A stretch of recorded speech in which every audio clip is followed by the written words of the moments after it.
Hello दोस्तों, मेरे channel में आपका स्वागत है। हॉस्टल वार्डन का 300 पद के लिए नोटिफिकेशन जारी कर दिया गया है दोस्तों।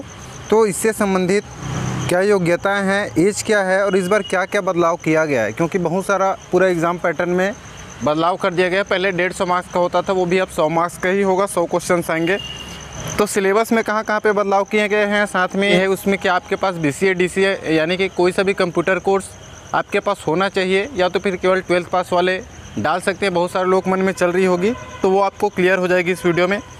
इसके लिए जो ऑनलाइन आवेदन है दोस्तों, लास्ट डेट है 31/3/2024।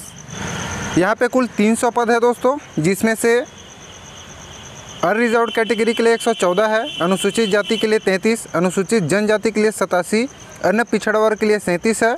वहीं यहाँ पे जो आरक्षित सीटें हैं वो आप देख सकते हैं, भूतपूर्व सैनिकों के लिए भी कैटेगरी वाइज आरक्षित सीटें हैं, और जो महिला अभ्यर्थी हैं उनके लिए आरक्षित पद है। यदि यहाँ पे शैक्षणिक अर्हता की बात करें दोस्तों, तो 10th + 2 है। साथ में यहीं पे बहुत सारे लोगों को कन्फ्यूज़न हो रही है कि यहाँ पे बोला गया है कंप्यूटर प्रशिक्षित अभ्यर्थी को अधिमान्यता दी जाएगी। यहाँ पे किसी भी तरीके से इसका अर्थ ये नहीं है कि आपके पास कोई सा भी कंप्यूटर कोर्स होना चाहिए, चाहे BCA DCA या PGDCA हो, ऐसा कुछ भी नहीं है। केवल और केवल 12th पास वाले यहाँ पे फॉर्म अप्लाई कर सकते हैं। यहाँ पे कंप्यूटर प्रशिक्षित अभ्यर्थी को अधिमान्यता दी जाएगी। इसका मतलब ये है दोस्तों कि जो सिलेबस में अखंड है उसमें से आपको 50% जो मार्क्स है वो लाने पड़ेंगे, जो कि आगे नियम और शर्तें देखेंगे तो आपको समझ में आ जाएगा कि यहाँ पे कोई भी कंप्यूटर कोर्स की ज़रूरत नहीं है। केवल और केवल 12वीं पास वाले यहाँ पे डाल सकते हैं। ये जो पदों की संख्या दोस्तों, उसमें कमी या वृद्धि हो सकती है। यहाँ पे नियम और शर्तों की यदि आप ध्यान से पढ़ेंगे तो चौथे नंबर पर लिखा है, कंप्यूटर प्रशिक्षित अभ्यर्थी को अधिमान्यता दिए जाने का आशय यह है कि प्रश्न पत्र के भाग अ कंप्यूटर ज्ञान से संबंधित 30 अंकों के प्रश्न में से 50% अंक यानी कि 15 क्वेश्चंस आपको सॉल्व सही करने ही पड़ेंगे, माइनस को हटा करके। इसमें अर्हता प्राप्त करने वाले अभ्यर्थी को ही प्रश्न पत्र भाग ब का मूल्यांकन कर भाग अ एवं ब के अंक के आधार पर मेरिट सूची तैयार की जाएगी।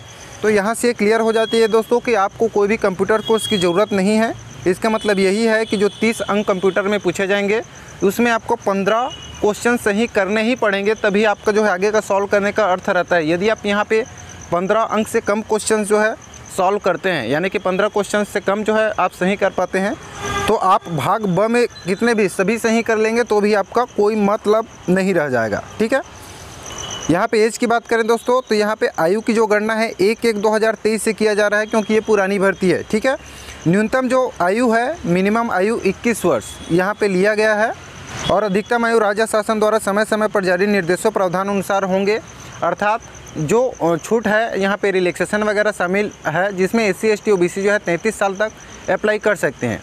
अब अतिरिक्त 5 वर्ष की छूट जैसे कि कुछ एग्ज़ाम्स में दिया गया है, कुछ भर्ती में वो दिया जा गया नहीं, ये तो यहाँ पे कंफर्म नहीं है। अब बात करते हैं दोस्तों इसकी सिलेबस की, तो यहाँ पे बहुत सारा चेंजेस किया गया है। ठीक है। सबसे पहला चेंज तो यही है दोस्तों कि पहले 150 मार्क्स का जो है पूछा जाता था, 150 क्वेश्चन आते थे, जिसमें 50 कंप्यूटर के पूछे जाते थे। इस बार आपका जो एग्ज़ाम होगा दोस्तों, वो केवल और केवल 100 मार्क्स का होगा, 100 क्वेश्चन का, यानी कि एक क्वेश्चन में 1 मार्क्स यहाँ पे रहेंगे, जिसमें कंप्यूटर से सर्वाधिक 30 क्वेश्चन पूछे जाएंगे। इसी में आपको 15 जो है करेक्ट करना है, माइनस मार्किंग को हटा करके। आप यहाँ पे डिटेल सिलेबस देख सकते हैं। कंप्यूटर में क्या आएगा, कंप्यूटर का परिचय, कंप्यूटर के उपयोग, कंप्यूटर के प्रमुख भाग, प्रिंटर के प्रकार, ऑपरेटिंग सिस्टम के नाम, वर्ड प्रोसेसर, स्प्रेडशीट एवं प्रेजेंटेशन के उपयोग, कार्यालय में उपयोग के लायक सामान्य जानकारी, इंटरनेट के उपयोग, एंटीवायरस के उपयोग, मल्टीमीडिया के उपयोग, CD DVD से संबंधित सामान्य जानकारी, गूगल एस्टेविस्ट यूट्यूब की सामान्य जानकारी से क्वेश्चन पूछे जाएंगे। दूसरा भाग ब है, वो भाग अ था दोस्तों, उसमें 15 क्वेश्चन आपका कंपलसरी अनिवार्य है, करेक्ट करने ही है। ठीक है। भाग ब में बाकी सारे सिलेबस आ जाते हैं, जिसमें सबसे पहले होता है हिंदी, जिसमें से 5 अंक पूछे जाएंगे। 5 प्रश्न यहाँ पे होंगे, जिसमें स्वर व्यंजनी वर्तनी, लिंग वचन काल, संज्ञा सर्वनाम, विशेषण, क्रिया का व्यवहारिक प्रयोग, समास रचना एवं प्रकार, संधि, स्वर व्यंजन एवं विसर्ग संधि, व्याकरणीय अशुद्धियाँ, शब्द रचना, शब्द प्रकार, तत्सम तद्भव, देशज विदेशी और पर्यायवाची विलोमार्थी अनेकार्थी शब्द, अनेक शब्दों का वाक्यांश के लिए एक शब्द और मुहावरे व लोकोक्तियाँ शामिल है। भाग ब में ही अंग्रेजी है, जिसमें से 5 प्रश्न पूछे जाएंगे 5 अंकों का, जिसमें नंबर, जेंडर एवं आर्टिकल्स होगा, प्रोनाउन एडजेक्टिव वर्ड्स होगा, use of some important conjunction से क्वेश्चन पूछे जाएंगे, use of some important preposition से क्वेश्चन पूछे जाएंगे। यूनिट 2 में है, इसी में शामिल है transformation of sentence, active passive voice पूछा जाएगा, और डायरेक्ट इनडायरेक्ट नरेशन से क्वेश्चंस आएंगे। इसी में यूनिट 3 भी है, वोकैबुलरी पार्ट है, जिसमें synonyms, antonyms, one word substitution और स्पेलिंग।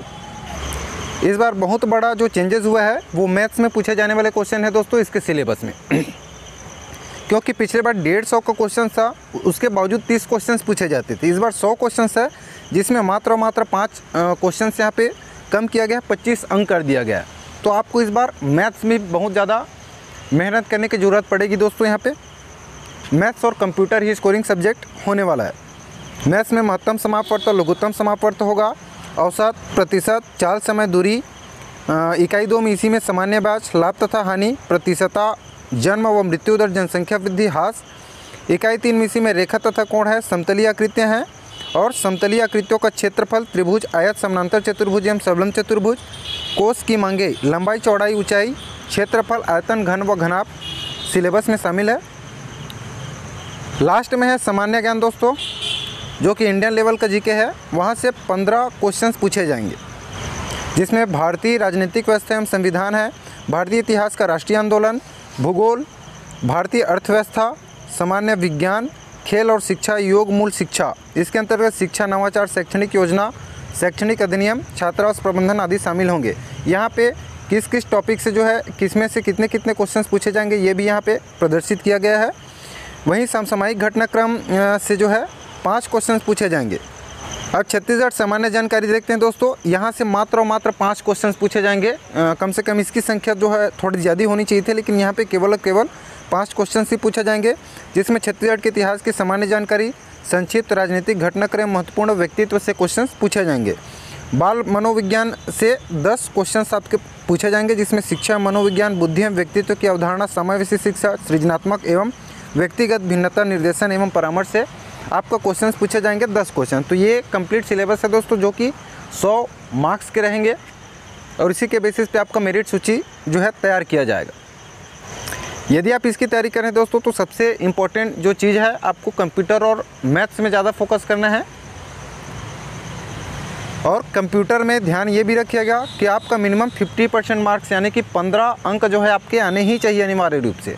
अदरवाइज़ आप आगे का जितना भी पूरा करेक्ट कर लोगे, 100% आके जितना भी बच रहा है भाग ब में से, तो भी आपका जो है सिलेक्शन जो है नहीं हो पाएगा। ठीक है, तो कंप्यूटर पे आपको ज़्यादा फोकस करना है। मिनिमम 15 क्वेश्चंस आपको सही करने ही करने हैं, ये अनिवार्य रूप से बोल दिया गया है। तो आज की वीडियो में इतनी है दोस्तों। मेरे द्वारा दी गई जानकारी आपको अच्छी लगी, इसी प्रकार की जॉब अपडेट्स पाना चाहते हैं तो चैनल को जरूर सब्सक्राइब कर लीजिएगा। मिलते हैं अगले वीडियो में, तब तक के लिए धन्यवाद।